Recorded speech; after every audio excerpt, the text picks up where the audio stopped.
Il existe des structures dédiées à l'accompagnement des aidants, nommées plateformes d'accompagnement et de répit, initialement créées pour accompagner les aidants de proches ayant une maladie neuroévolutive ou en perte d'autonomie. Elles œuvrent aujourd'hui pour tous les proches aidants, avec la particularité sur Paris d'avoir également des dispositifs qui sont spécifiquement dédiés à l'accompagnement des aidants de proches en situation de handicap, représentés aujourd'hui par Reliance et Saphir, et qui sont donc du coup disposés au forum à l'entrée, juste à côté des PFR. Pour vous présenter exactement ce que c'est une plateforme d'accompagnement et de répit, nous commencerons par visionner une petite vidéo qui présente ce qu'est une PFR, qui a été réalisée, je ne l'ai pas cité tout à l'heure, grâce à l'association BACA, et avec qui est juste en face. Donc BACA est une association qui accompagne les personnes vulnérables dans le renforcement de l'estime de soi en leur permettant de réaliser des courts-métrages, et qui également nous a aidés à faire tous nos petits films institutionnels en lien avec S'entraider. Nous aurons ensuite l'intervention de Lies Kidji pour présenter donc qui est psychologue à la plateforme d'accompagnement et de répit Jeanne Garnier, Julien Lévrier, coordinateur de parcours pour les aidants Saphir. Et nous avons également la chance de recevoir le témoignage d'une aidante, Bettina Braegas. Et donc, on va commencer par la présentation de la petite vidéo PFR qui a été faite grâce à l'aide de la PFR, avec les professionnels de la PFR Jeanne Garnier. Les plateformes d'accompagnement et de répit des aidants sont des dispositifs de l'Agence régionale de santé sectorisée. Les objectifs de ces plateformes sont d'apporter soutien, information, bien-être, socialisation et répit aux aidants de proches en perte d'autonomie ou présentant une pathologie neuroévolutive qui vivent encore à domicile. Certaines plateformes accompagnent également les aidants de proches atteints d'une maladie chronique ou porteurs de handicap. Mais concrètement, une plateforme d'accompagnement et de répit, c'est quoi ? Je suis gérontopsychologue et je travaille dans une de ces plateformes. Les aidants prennent contact avec nous pour être guidés et accompagnés dans leur rôle d'aidant. Au quotidien, confrontés à la maladie ou à la perte d'autonomie de leurs proches, ils peuvent éprouver le besoin d'être soutenus dans les démarches qu'ils entament. Nous sommes là pour les écouter, les informer et les soutenir dans ce parcours long et complexe pour prévenir le risque d'épuisement. Nous proposons un premier entretien à l'aidant, qu'il soit physique à la plateforme ou en visite à domicile ou même par téléphone. Ce premier échange aura pour but de faire un point sur la situation et de faire des recommandations d'accompagnement. En fonction des besoins qui émergent durant cet échange, nous pourrons orienter les aidants et leurs proches malades vers nos autres actions ou partenaires du territoire. Par exemple, ici nous proposons un café des aidants. C'est un moment de rencontre, de convivialité ou d'échange pour les aidants et leurs proches malades dans un lieu chaleureux. Des formations sur la maladie et son accompagnement qui permettent de développer leurs connaissances pour améliorer l'accompagnement de leurs proches. Des groupes de parole animés par différents psychologues. Des ateliers créatifs et artistiques pour enrichir et ajuster son rôle d'aidant dans un espace de création. Des activités de bien-être qui peuvent être soit pour l'aidant seul ou qu'il va pouvoir partager avec son proche, comme des séances de réflexologie ou de sophrologie. Les activités sportives comme la danse, le tai chi ou le qigong. Toutes ces actions auront pour but de rompre l'isolement de l'aidant, de prévenir son épuisement et de trouver du soutien entre pairs pour alléger le fardeau que représente l'accompagnement à domicile d'un proche en perte d'autonomie. Retrouvez la plateforme d'accompagnement et de répit près de chez vous sur s'entraider.fr. Merci S'entraider de nous avoir invités pour pouvoir présenter le dispositif plateforme de répit. Alors pour commencer, je vais vous donner quelques éléments de contexte. Donc concernant les plateformes de répit, elles s'inscrivent dans une politique publique d'aide aux aidants qui a été initiée par le plan national Alzheimer qui a été initié en 2008. Et puis consécutivement est venu les accueils de jour en 2009 qui étaient focalisés sur un accompagnement de la personne aidée. Puis en 2012, on s'est rendu compte qu'il fallait un lieu un peu clivé qui permettait d'accompagner les familles. Donc, on a créé les plateformes d'accompagnement et de répit. Je crois qu'actuellement, il existe 220 plateformes de répit partout en France. Et en région Île-de-France, il y a juste une petite partie, je crois, du 91 et du 93 qui n'est pas couvert. Il y a 5 plateformes d'accompagnement et de répit qui couvrent tout le territoire parisien et, comme je l'ai dit, l'ensemble en région parisienne, elles sont toutes couvertes. Donc, les plateformes d'accompagnement de répit s'adressent aux aidants accompagnant une personne atteinte d'une maladie neurodégénérative, maladie de type Alzheimer ou apparentée, maladie de Parkinson. Il y a eu un élargissement au niveau du cahier des charges pour accompagner plus de pathologies comme les traumatismes crâniens, enfin les aidants de personnes qui accompagnent un proche atteint d'un traumatisme crânien. Et suite à cela, il y a plus de liens qui ont été faits avec les centres ressources des pathologies. Je pense pour les personnes qui ont la maladie, la sclérose en plaques, il y a le réseau Saint-Défi, différents centres experts qui peuvent accompagner les aidants et les proches également.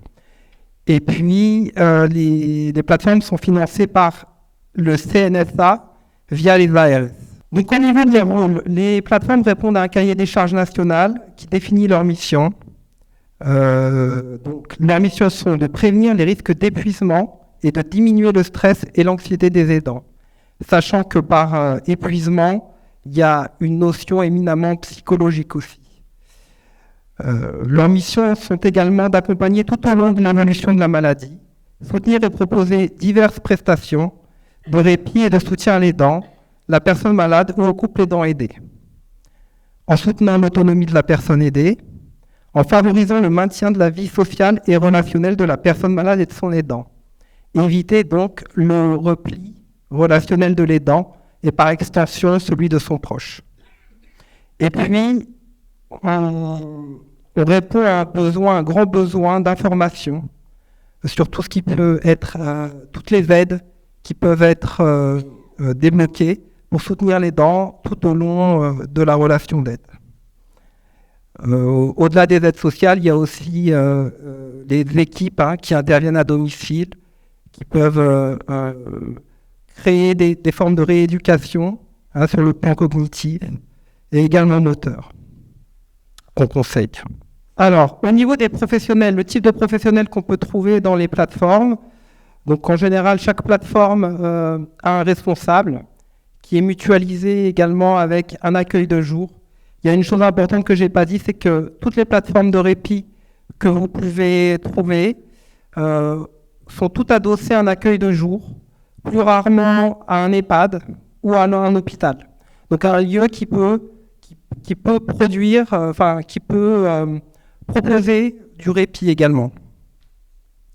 Donc au niveau des professionnels, vous trouvez souvent des psychologues, des travailleurs sociaux, plus rarement des ergothérapeutes qui peuvent proposer des activités à la personne malade au domicile, évaluer aussi le domicile, et le réadapter si besoin. Voilà, on peut dire. Et puis des intervenants extérieurs que la plateforme peut faire intervenir. Donc au niveau du fonctionnement, chaque plateforme a un lieu d'accueil, mais nous pouvons également faire des évaluations à domicile lorsque l'aidant ne peut pas se déplacer, lorsque trouver une solution de garde est difficile. Tout peut être possible, ou aussi quand on sent qu'il y a des résistances à l'aidant de venir.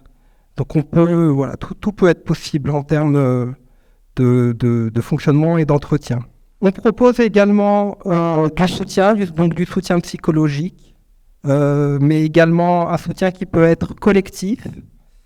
C'est-à-dire que nous proposons des groupes de parole qui peuvent être à la plateforme, dans une salle d'activité qu'on utilise, mais on a une enveloppe qui nous permet également de financer des actions dans des lieux qui sont fréquentés par les aidants. Voilà, des lieux qui peuvent être ressources. Je pense notamment aux accueils de jour.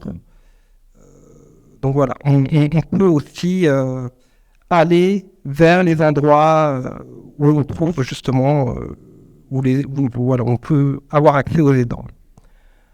Donc les groupes de parole sont faits par les centres experts, je pense à France Alzheimer, mais on a également la même formule avec France Parkinson.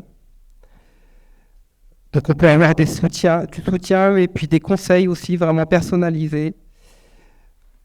On a également les cafés des aidants, où sur une thématique, on peut parler d'une thématique, et puis parler de tout ce qui peut être possible en fonction de cette thématique au niveau de la relation d'aide. Et puis également, on propose des temps informels, des temps de rencontre entre aidants. Et on propose également des sorties qui visent aussi à rompre l'isolement de l'aidant, parce qu'on sait que cela peut être un moment aussi où on peut être isolé. Donc voilà, il n'y a pas si longtemps que ça, on a proposé du théâtre, des médiations via théâtre. Il y a eu en lien avec la M2A de notre secteur un atelier assez ludique de boxe. Et puis, bon, comme cela a été dit dans la vidéo, le bien-être, de la réflexologie, enfin voilà, des activités qui amènent à la détente. On a également un rôle de prévention au niveau de la santé de l'aidant. On peut faire des ateliers sur comment préserver sa santé. Et je ne l'ai pas dit, mais ce qui est au centre aussi de notre action, c'est la question du répit. Donc on propose aussi du répit qui est combiné sous différentes formes. Ça peut être sur une formule qui va être en volume d'heures, mais également de journées. On a un partenariat avec le service d'aide à domicile Atmosphère qui peut, si l'aidant a besoin de s'absenter du domicile, on peut